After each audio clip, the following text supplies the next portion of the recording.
జగిత్యాల జిల్లా ధర్మపురి నియోజకవర్గం ధర్మపురి క్యాంప్ కార్యాలయంలో సోమవారం రోజున ఏర్పాటు చేసిన కళ్యాణలక్ష్మి షాదీ ముబారక్ చెక్కుల పంపిణీ కార్యక్రమంలో ప్రభుత్వ విప్ అడ్లూరి లక్ష్మణ్ కుమార్ పాల్గొన్నారు. సుమారు 22 లక్షల విలువ గల 19 కళ్యాణలక్ష్మి చెక్కులను లబ్ధిదారులకు పంపిణీ చేశారు. ఈ సందర్భంగా ఎమ్మెల్యే మాట్లాడుతూ సంవత్సరం కింద తీసుకొని అవి ముఖ్యమంత్రి కార్యాలయంలో సబ్మిషన్ చేయకుండా మళ్ళీ లబ్ధిదారులకు తిరిగి అప్పచెప్తారు. మన ప్రభుత్వ నిబంధన ఏమన్నది, ముఖ్యమంత్రి సహాయ నిధికి 6 నెలల లోపల చికిత్స పొందిన 6 నెలల లోపల ఆ బిల్లులతో సహా అది అప్లై చేయాలి. వీళ్ళు సంవత్సరం తర్వాత అది వస్తుంది. సుమారు చాలామంది అప్లికేషన్స్ పట్టుకొని వస్తున్నారు. ఏమన్నా అంటే ఆ అప్లికేషన్ తీసుకున్నారు సార్, అక్కడ ఉన్నటువంటి అప్పుడున్న ఎమ్మెల్యే పిఏలకు ఇచ్చినాం, ఆ పిఏలు తీసుకుపోయి ఆ రూమ్లలో పడేసిండ్రు, అవి తీసుకుని మా అప్లికేషన్ మన వాసిస్తాను అంటారు.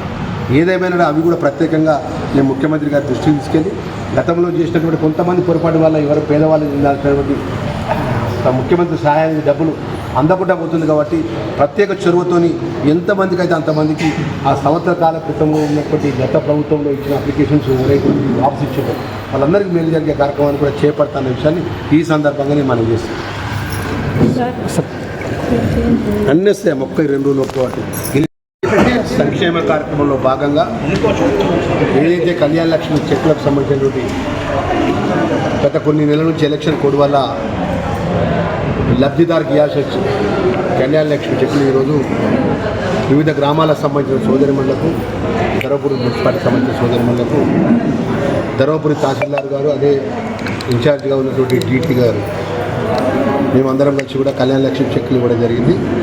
మేము ఏదైతే ప్రభుత్వం పరంగా పేదవాళ్ళకు సంబంధించినటువంటి కళ్యాణలక్ష్మిగా ఒక పథకం కానీ ఇంకా వివిధ పథకాల విషయంలో ఎక్కడ కూడా కాంప్రమైజ్ కాకుండా ప్రజలకు మేలు జరిగే కార్యక్రమం, సంక్షేమ కార్యక్రమాలు అమలు చేసుకుంటూ మొన్న ఎన్నికల్లో ఇచ్చినటువంటి వాగ్దానాలు ఏదైతే 6 గ్యారంటీ పథకాల్లో ఒకట 2 గ్యారంటీ పథకాలు అమలవుతున్నాయి. సుమారు 2 నుంచి 3, 4 వరకు.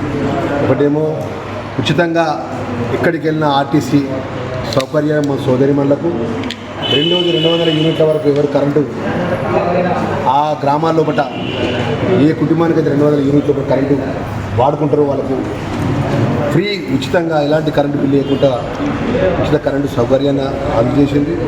ఇక మూడో విషయానికి అందరికీ వస్తే మీ అందరికీ తెలుసు, పేదవాళ్ళకు సంబంధించిన అనేక సంక్షేమ విషయంలో కూడా రాబోయే లోపల ఇందిరమ్మ ఇండ్లు మరి రాష్ట్ర ముఖ్యమంత్రి గారు గత ఎన్నికల ఎలక్షన్ కోడ్ ముందు భద్రాచలంలో లాంచింగ్ చేసినారు.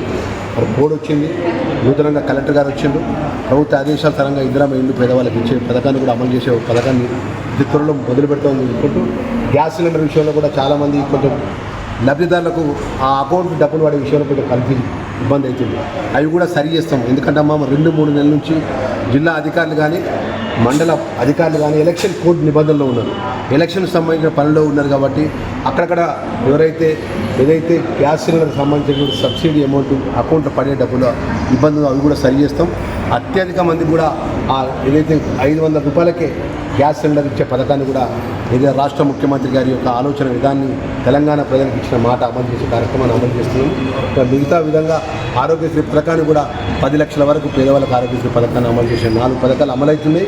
మిగిలినకి సంబంధించిన రేషన్ కార్డులు ఇవ్వడం కానీ, ఇందులో ఇల్లు ఇవ్వడం కానీ, రైతు భరోసా కానీ ఇంకా అనేక పథకాలు కూడా అతి త్వరలో 100% ఏదైతే ప్రజలకు ఎన్నికల ముందు ప్రజల ముందు పెట్టే మేనిఫెస్టో ఏదైతే ఉందో అది 100% రాష్ట్ర ముఖ్యమంత్రి గారు పెద్ద రేవంత్ రెడ్డి గారి నేతృత్వంలో అమలు చేస్తామనే విషయాన్ని స్థానిక శాసనసభ్యుడిగా ప్రభుత్వ విప్పుగా ధర్మపురి ప్రజలకు మనం చేస్తున్నాం.